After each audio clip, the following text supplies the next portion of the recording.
नमस्कार, स्वागत है आपका एमपी तक में। मैं रवीश पाल सिंह आज आपको बताऊंगा कि कैसे मध्य प्रदेश में पूर्व मुख्यमंत्री कमलनाथ के एक बयान के बाद सियासी तूफान तो खड़ा हुआ, लेकिन असल में ये तूफान कांग्रेस पर आने वाले विधानसभा चुनावों में क्या असर डालेगा, ये हम आपको आज समझाने की कोशिश करेंगे।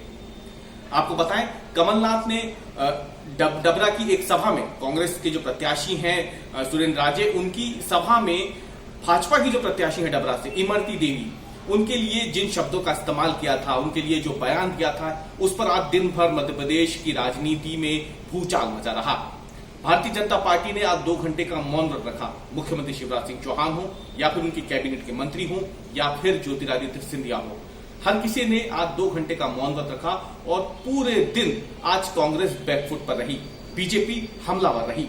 दरअसल बीते कुछ दिनों में मध्य प्रदेश में जैसे जैसे विधानसभा उपचुनाव की तारीखें नजदीक आ रही हैं, सरगर्मियां बढ़ती जा रही हैं और नेताओं की बदजुबानी जो है वो ये समझ लीजिए कि बेलगाम होती जा रही है। जो उनकी जुबान है वो बेलगाम होती जा रही है। और इस बीच में क्योंकि कमलनाथ ने जो बयान दिया है वो भले ही अभी एक हालिया बयान और उसके बाद मचे सियासी तूफान की वजह से देखा जाए, लेकिन उससे आगे बढ़कर अगर देखें तो ये सवाल भी खड़ा होता है कि क्या कमलनाथ का ये बयान आने वाले विधानसभा उपचुनाव में कांग्रेस पर भारी पड़ेगा।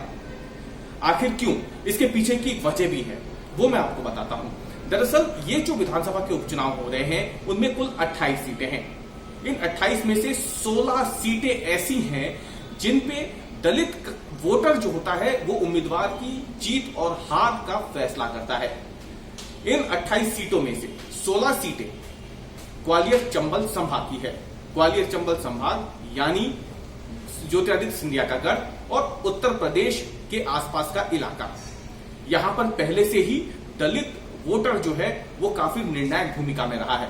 ऐसा नहीं कि अभी से, बल्कि बहुत पहले से यहां पे जो यूपी की पार्टियां हैं, भले ही वो समाजवादी पार्टी हो या बसपा हो, ये वो पार्टियां हैं जो अपने दलित, बसपा की खासतौर से अगर हम बात करें तो वो दलित वोटरों पे ही यहाँ पे सवार रही है हमेशा से। और इसीलिए बसपा ग्वालियर चंबल संभाग की इन 16 सीटों पे या तो जीतती है या फिर दूसरे नंबर पर रहती है।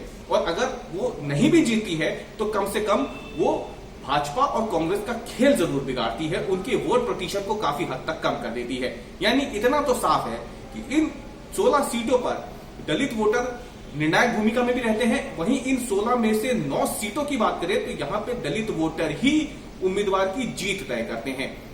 इन 9 सीटों पर, जो कि एससी रिजर्व सीटें हैं, उम्मीदवार भी एससी कैटेगरी से आते हैं और जाहिर सी बात है क्योंकि वोटरों का यहाँ पे प्रतिशत सबसे ज्यादा है एससी वोटरों का। ऐसे में माना यह जा रहा है कि कांग्रेस को दोहरा नुकसान इमरती देवी पर दिए बयान के बाद इन सीटों पर हो सकता है। पहला, दलित वोटरों को नाराज करने का, क्योंकि इमरती देवी भी दलित श्रेणी से आती है। जब उनके लिए ये अपशब्द कहे तो इससे भाजपा ने एक इतना बड़ा मुद्दा बना लिया कि दिन भर भारतीय जनता पार्टी इसी बयान को आधार बनाते हुए कमलनाथ और पूरी कांग्रेस पर हमलावर रही। जाहिर सी बात है कांग्रेस यहां पर बैकफुट पर आई। लेकिन अगर हम दलित का एंगल हटा भी देते हैं तब भी इमरती देवी एक महिला है। महिलाओं का वोट प्रतिशत चुनाव दर चुनाव बढ़ता जा रहा है, फिर भले ही वो विधानसभा के चुनाव हो, लोकसभा के चुनाव हो या फिर उपचुनाव हो।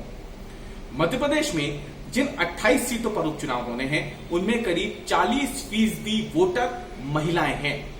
और इमरती देवी पर ये जो बयान कमलनाथ की तरफ से आया है, इस पर अगर महिलाएं रिएक्ट करती हैं, इसी बयान के आधार पर अगर महिलाएं वोट देने बाहर निकलती हैं, तो जाहिर सी बात है कांग्रेस को बड़ा नुकसान उठाना पड़ सकता है आने वाली विधानसभा के उपचुनावों में।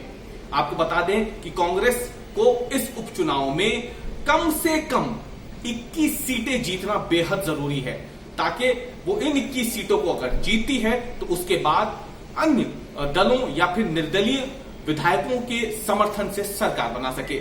लेकिन अगर कांग्रेस को अपने दम पर सरकार बनानी है मध्य प्रदेश में तो उसे इन सभी 28 सीटों को जीतना होगा।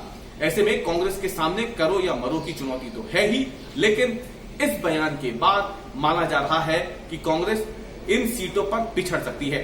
हालांकि इन्हीं सीटों पर भारतीय जनता पार्टी को 2018 में नुकसान हुआ था। वजह साफ थी, एट्रोसिटी एक्ट आया था और उसके बाद भारतीय जनता पार्टी के खिलाफ जमकर गुस्सा निकाला गया था एससी एसटी वर्ग की तरफ से, और उस दौरान भारतीय जनता पार्टी को इसका बड़ा नुकसान हुआ था। लोग सड़कों पर उतर गए थे। ये पूरा का पूरा वोट कांग्रेस के खाते में गया था और इसलिए ग्वालियर चंबल संभाग की इन दलित मेजोरिटी वाली सीटों पर एक तरीके से कहा जाए कांग्रेस काबिज हुई थी।